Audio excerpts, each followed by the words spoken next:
Hello, I am Dr. Sha-Rhonda Green. I am a licensed clinical social worker. I have been a therapist since 2004. I am passionate about helping Black women live, thrive, and have meaningful and resilient lives. I am an online private practice owner, and today I would like to share with you about what type of therapist is right for you, what type of therapist kind of matches you.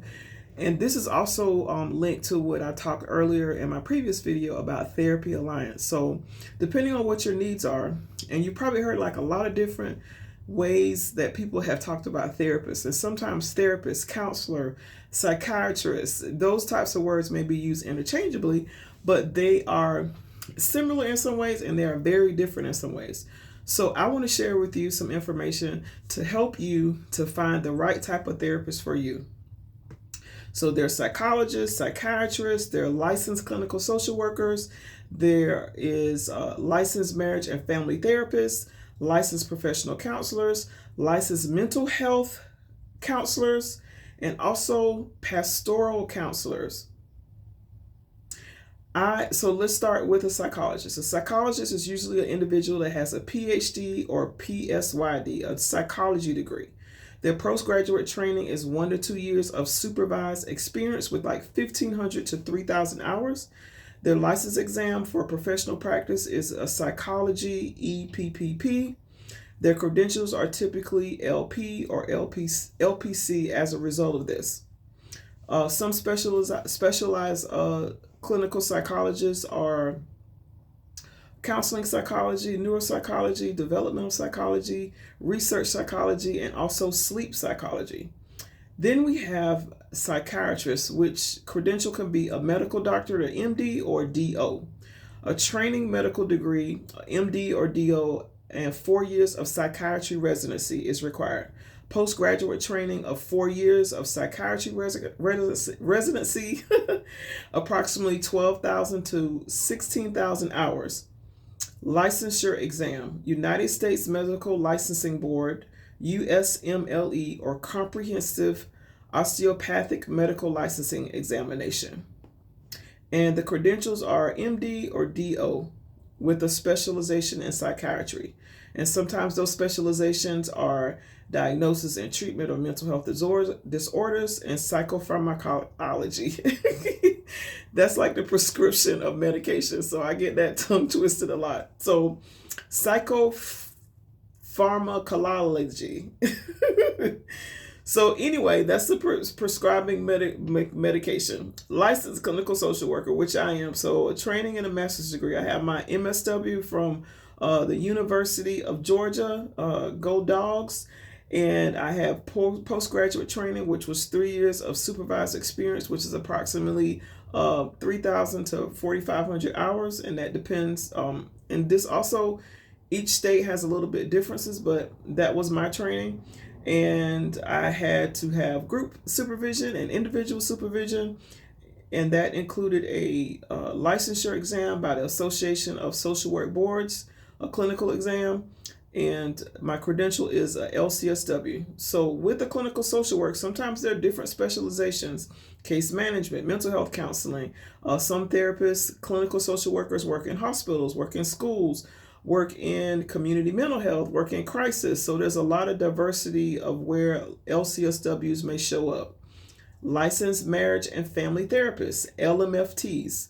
So their training is a master's degree in marriage and family therapy, postgraduate training of 2 to 3 years of supervised experience, which is approximately 3 to 4,500 hours.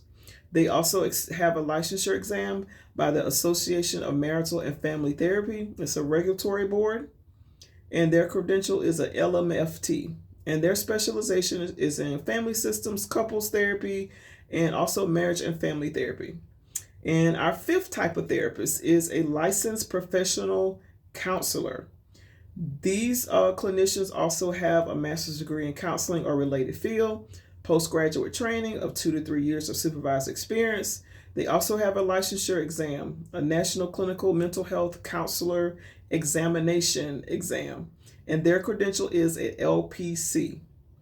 Licensed mental health counselors, their training is in the counseling or related field. They also have postgraduate training, 2 to 3 years of supervised experience with a similar amount of hours, about 3 to 4,500 hours, 4,500 hours of training. The license exam is a National Clinical Mental Health Counselor examination, and their specialization can be mental health counseling, substance abuse counseling, and crisis intervention. So a particular note for pastoral counseling, there's training, certification, and also postgraduate education. So a master's degree in divinity, theology, or related field. It's a master's in divinity, a master's in arts of theology, a master's of arts in pastoral counseling is typically required. So clinical pastoral education, many pastoral counselors complete complete a CPE training, which involves supervised clinical experience in a hospital, hospice, or other healthcare setting. And their coursework is in pastoral counseling, theology, psychology is essential. Some common courses include theories and techniques, human development and psychology, group dynamics and therapy, and spiritual assessment and intervention, and crisis counseling and intervention.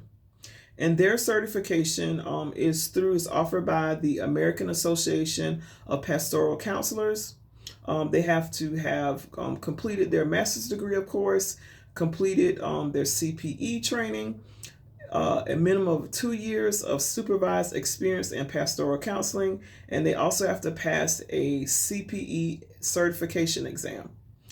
Sometimes a diplomat in American Association of Pastoral Counseling, that's a credential that they can get. It's a minimum of 5 years of supervised experience in pastoral counseling, and the credential is the diplomat degree, and they also have to pass the diplomat certification exam.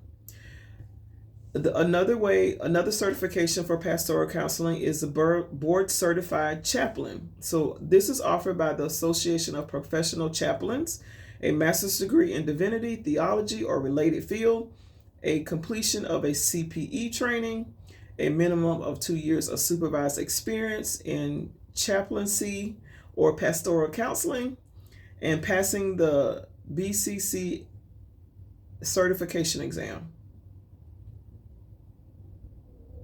So I know that's a lot. And as you could tell, it was a lot because I was kind of skipping over some of my words. But anyway, the point is that there's a lot of different types of therapists that you can go to depending on what your needs are, depending on what your needs are, depending on what your beliefs are. And these things go into you kind of deciding. And I know it seems like a lot, because it is. When we are making these important decisions about who we want to partner with in our growth and our development, this is a part of trusting. When a therapist has gone to a certain amount of training to invest in their career, that signals a lot. The other thing that I want to tell you too is that for me as a clinical social worker, every 2 years I have to have a minimum of 35 continuing education units, which means my continuing education units have to include telemental health, have to include ethics, have to include areas that I am practicing in. Particularly for me, it's like trauma, it's like probably cognitive behavioral therapy, it's about cultural sensitivity, it's about cultural humility, it is about being able to also provide supervision.